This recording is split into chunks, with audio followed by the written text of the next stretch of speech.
Tucked away along Shore Road in Hythe, Hampshire, is an unlikely Grade II listed building.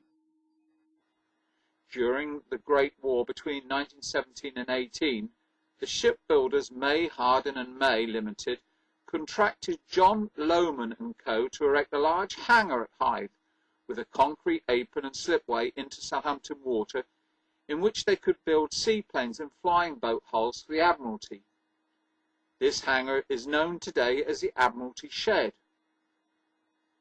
Designed by Her Majesty's Office of Works under Sir Frank Baines, the intact sawtooth-profile northlight roof is unique in the context of World War I flying boat factory hangars, solving the problem of spanning large surface areas without the need for intervening columns, as can be seen in the advert for the Shorts work at Rochester, and thereby freeing up floor area necessary to work on the wingspan of aircraft.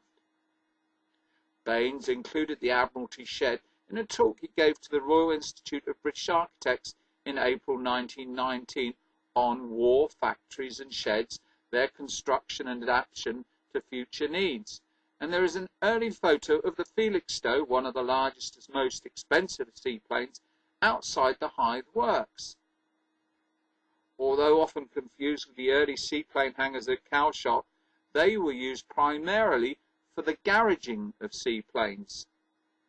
During this period, Southampton Water gained the reputation as the busiest runway in the country. With the acquisition of Supermarine by Vickers in 1928 to meet their expanding production requirements for Southampton II and Seagull aircraft, the Admiralty Shed acquired the distinctive Vickers Supermarine Works name emblazoned across the roof.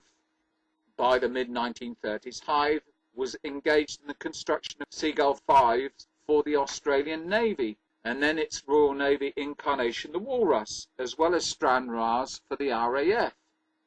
As before, hulls were towed between the Woolston and Hythe works for completion, a journey that could prove eventful as the 3-mile trip crossed the path of the great ocean liners to and from Southampton docks. From 1937, part of the Hythe depot was also involved with the introduction of the air mail service, which was leased to Imperial Airways as a maintenance depot for their Empire flying boats. Imperial Airways had, through negotiations with the British government, established the Empire Air Mail Scheme, which was an intercontinental air service linking the countries of the British Empire. In July 1939, a Pan-American Airways flying boat, the Yankee Clipper, landed on Southampton Water, carrying 19 passengers. The 13-ton flying boat had just inaugurated the first regular transatlantic air passenger service between America and England, a journey that had taken 27 hours. Yankee Clipper alighted in Southampton Water off the Empire Air Base at Hythe and picked up a mooring, reported the Daily Echo the following day. Passengers were usually taken by bus to be cleared by customs and immigration at one of the Southampton dock terminals. As the Supermarine Works in Woolston came online, they gradually used less of the site, and Imperial Airways took over in 1939 for flying boats of their new transatlantic service. Even with the advent of the Second World War, when the Empire service was transferred to Poole Harbour, maintenance of the flying boats was retained at Hythe.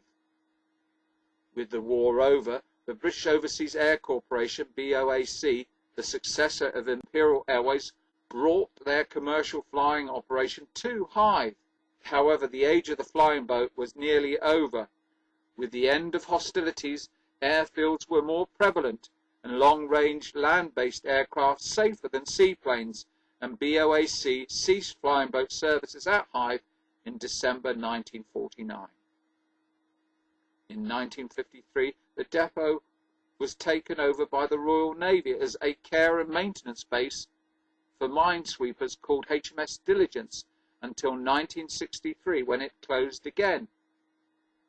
In 1966, Her Majesty's government offered the Hythe depot to the US Army, and the US Field Army Support Brigade Combat Equipment Battalion Hythe took over. For administrative purposes, all American sites in the UK needed a British name, and the base became known as RAF Hythe.